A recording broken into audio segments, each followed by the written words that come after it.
This is the spring winder that I use to make the springs in the bottom of the battery box.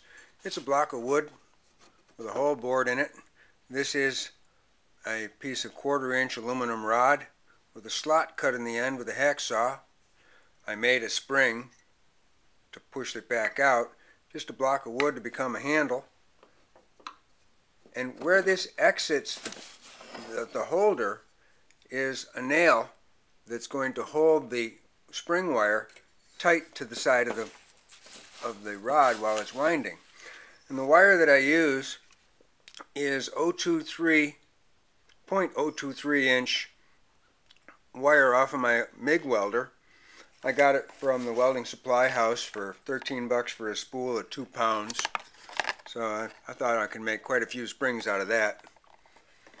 And you have to be careful with this stuff. When you try to take it off the spool, it likes to spring open. So I'll cut off a hunk,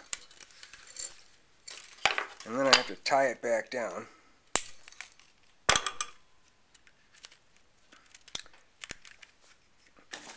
Then I just insert the end of the wire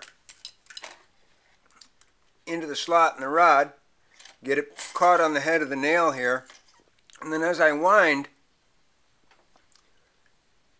push the rod out. With a little bit of practice, you can make an evenly spaced set of coils for a spring.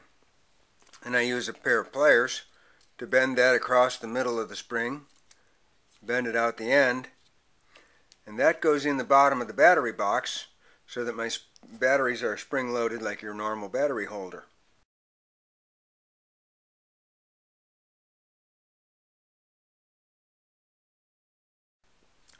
The other end of this wire gets threaded back and forth through a series of holes in the wood so that it will be stitched into the car, and it becomes the brushes that come out and touch the armature of the car.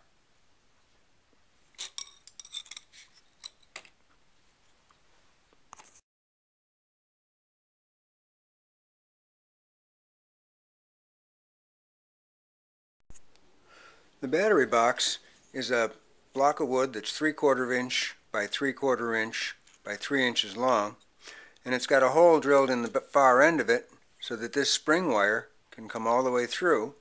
Then when we put a battery in, it's spring loaded.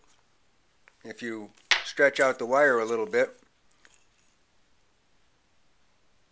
when the battery is released, it'll pop out of the box and you can get a handle on it. Then to keep them in the box, I drilled a hole top and bottom. I drilled it all the way through, and I can put a piece of paperclip wire through that to become the switch to turn the car on and off. So here we have the paperclip contacting the back end of this battery to the back end of that battery, and that's what turns the car on.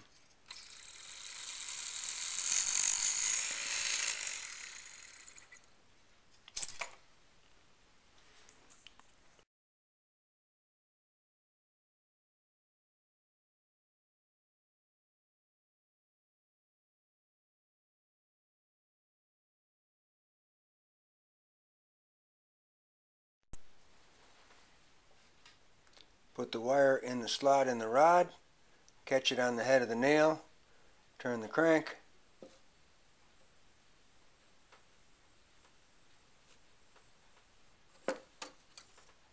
and there's a spring. Bend the wire across the middle, straight out the end, and I've got a spring for the bottom of a battery box, so the batteries will be spring loaded.